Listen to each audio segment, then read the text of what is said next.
अस्सलामुअलैकुम प्यारे दोस्तों, मैं हूं आपका दोस्त मुजाहिद पताफ़ी और आज आपको मिलवा रहा हूं अपने मामे पुनल से। और ये हमारे जो है ना, जब हम छोटे छोटे थे ना, बिल्कुल अवैस खान के, ऐसा है ना, अवैस खान के बराबर थे। तो ये टीवी देखने जाया करते थे हम जो है ना दुकानों पर। तो ये हमें वहाँ पे किस्से कहानियाँ सुनाते थे और एक किस्सा इन्होंने 9 रातों का किस्सा सुनाया हमें। और वो किस्सा आज इससे उस किस्से के बारे में कुछ पूछते हैं। और जिसके ऊपर वो किस्सा बनाया गया था वो भी हाजी साहब हमारे साथ हैं, मलिक रियाज साहब बस्ती हमदानी के हैं। तो आज इनसे शुगर लगाते हैं कि क्या इन तक वो तो रियाज भाई की हो रही थी शादी और ये मामे पुनल ने हमें सुनाया था इसकी शॉपिंग का किस्सा। याद है ना आपको? तो आज मैंने इनको बताया नहीं है, आज इनको जो है ना, बस सबसे पहले इन्होंने कहानी शुरू की थी कि ये बसीरे में हम लोग गए थे चादर खरीदने। रियाज भाई की लावे वाली चादर गिनन गया से। तो वो चादर किवें कच्छी आवे, मैं इो दसा चप है ओ फिर चादर देरी वाले कच्ची है, रोड छोड़ बंद ठीक है ना। अच्छा ए बसीरा जड़ा बाहर वाली गली है, मैं इवें सुने भाई ये सारी बंद थी गई, बारो मेन रोड ब्लॉक थी गई। ए कितनी किलोमीटर दी चादर आई माशाल्लाह? 10-12 किलोमीटर दी चादर तेरी शादी दी गिनवाई आई। हाँ, ऐसा को दीवाना किस्सा सुने दा रह गया अफजल अली हट्टी ते।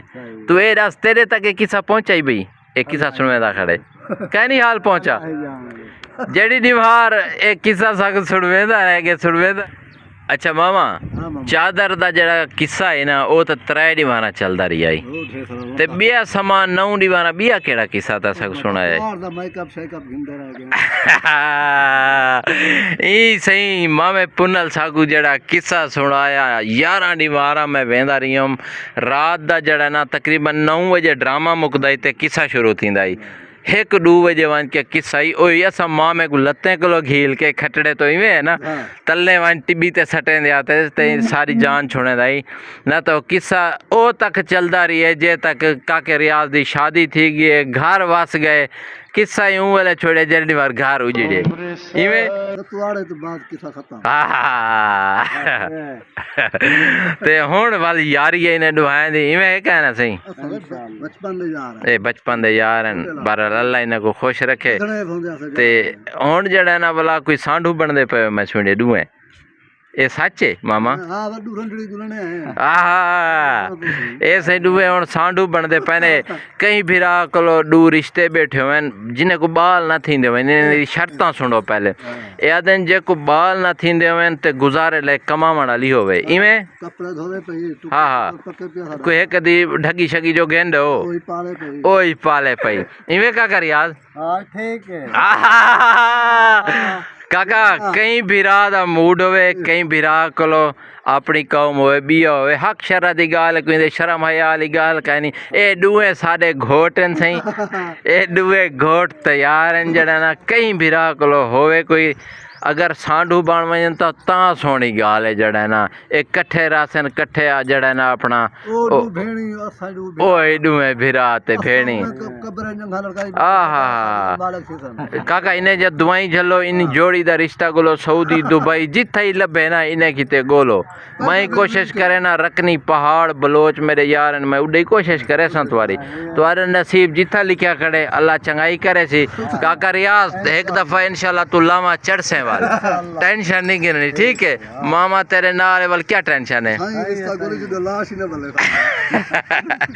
कोई सऊदी दुबई जिम्मे लावने वे तो ला गिनो वीडियो पहुंच वे सी तुम्हारी। अच्छा इतने नेड़े तेरे अपने वतन दी कोई बूटी गोलो मिरासेन होवे कुटानी मुटानी चल सी जेड़ी होवे है का कर यार ठीक है। हाँ हाँ किशा रही शर्म शर्मा की है कपड़े सारे धोप देना बस ठीक है। चुंडी मंडी ना होवे जरी कपड़े ना धोप। हाँ हाँ ते ए ना होवे टेडी लेडी दी का अजर जमा सटे किडो खवे सो बंद होवे हर शे हुंदी। हाँ हाँ काका एक ख्याल करे बाल शाल ना जने दी होवे। ए मां पुणे किलो में पूछे जड़ा ना पुनल कने के पुनल तू ए दसा के जेड़ी जाते दा रिश्ता थी वणी पाए वने तू उन्हें को क्या दे से मामा? तेरे को क्या है क्या दे से? हाजिर है शेर लगे ते का कर यार तू दसा साडे को काठी ये टुकर खवा सकदन जवान सोना दे मन से नाल आया कपड़े जोड़ा साहब गंड से आहा ये बंदा बड़ा मेहनती कारीगर बंदे वे सामने मकान बनदे पर मैं आज इथे ही कमांदा खड़ाई बंदा मेहनती ओ टेंशन कै नहीं डेली दा 800 तो 500 रुपया ही लिख दे सू तू आकू जड़ा ना वो तो नकद दे नाग काका रियाद वालों राजी है ना हां ठीक है यार वो रल के यार सारे पिताफी बिरादरी को मैं रिक्वेस्ट करेंदा पिया इन्हें दुए घोटे दा जड़ा ना कोई इलाज करो यार हाँ न तो घोट कब्रस्तान में दे